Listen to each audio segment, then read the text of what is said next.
தொடர்ந்து எங்களுக்கு நீங்கள் தந்து வருகின்ற பேராதரவுக்கு எங்களுடைய மனப்பூர்வமான நன்றி. ஆவின் நிறுவனத்தை பொறுத்தவரையில் நாங்கள் 2 நோக்கங்களை கொண்டு பணியாற்றிக் கொண்டிருக்கின்றோம். ஒன்று, விவசாய பெருங்குடி மக்களுக்கு அவர்கள் உற்பத்தி செய்கின்ற பாலுக்கு உற்பத்திற்கேற்ற அந்த செலவுக்கேற்றபடி நியாயமான விலை கிடைக்கக்கூடிய ஒரு செயலை அவருடைய பாலை கொள்முதல் செய்வதன் மூலம் பால்வளத்துறை செய்து வருகிறது. அதே போன்று அவர்களுக்கு பால் உற்பத்தியை பெருக்குவதற்கும் பல்வேறு முயற்சிகளை மேற்கொண்டிருக்கின்றோம். இது ஒன்று.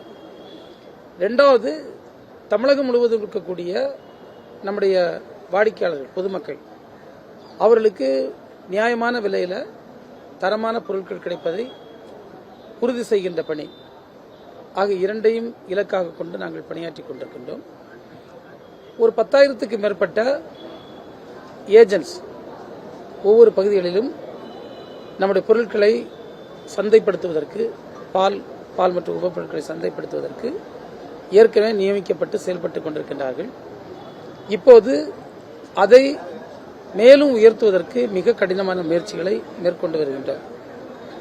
அதன் விளைவாகத்தான் நம்முடைய தொடக்க வேளாண்மை கூட்டுறவு சங்கங்கள், அதே போன்று பிரதம பால் உற்பத்தியாளர்கள் கூட்டுறவு சங்கங்கள் போன்றவற்றையும் அவர்களுக்கு நாங்கள் ஏஜென்ட்ஸாக லைசன்ஸ் கொடுத்து அந்த விற்பனையை பெருக்குவதற்கு ஊக்கப்படுத்தி வருகின்றோம்.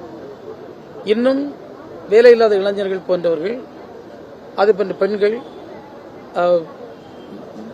மாற்றுத்திறனாளிகள், 3ஆம் பாலினத்தவர்கள் போன்றவர்கள் யார் ஒரு நல்ல இடத்துல கேட்டாலும் அதில் அவர்களுக்கு அந்த விற்பனைக்கான உரிமம் கொடுப்பதற்கு நாங்கள் தயாராக இருக்கின்றோம். இன்றைக்கு பார்த்தீங்கன்னா இதனுடைய அடுத்த ஒரு படிக்கட்டாக ஒரு 2,10,00,000 ரூபாய் செலவில் 600 இதே போன்ற தொழில் முனைவோருக்கு அந்த ஃப்ரீசர் பாக்ஸ் கொடுக்கின்ற ஒரு திட்டம் நம்முடைய மாண்பு முதல்வருடைய தலைமையில் இருக்கக்கூடிய அரசால் அறிவிக்கப்பட்டு இன்றைக்கு அதில் முதல் கட்டமாக 60 ஃப்ரீசர் பாக்ஸஸ் நம்ம விநியோகம் பண்ணோம். தொடர்ந்து மீதி இருக்கக்கூடிய மொத்த பயனாளிகள் 600 பேரில் 540 பேருக்கு அதுக்கு அடுத்து தொடர்ந்து பல்வேறு இடங்களில் வழங்கப்படும்.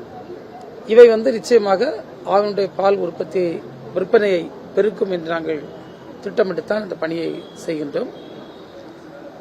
அவ்வாறு செய்கின்ற நேரத்தில் அதில் இந்த ஆவினில் நீங்க ஒன்று புரிஞ்சுடுங்க, பொதுமக்களும் இதில் வரக்கூடிய வருவாய் எதுவாக இருந்தாலும் அது அரசாங்கத்துக்கோ வேற எங்கேயும் போகாது.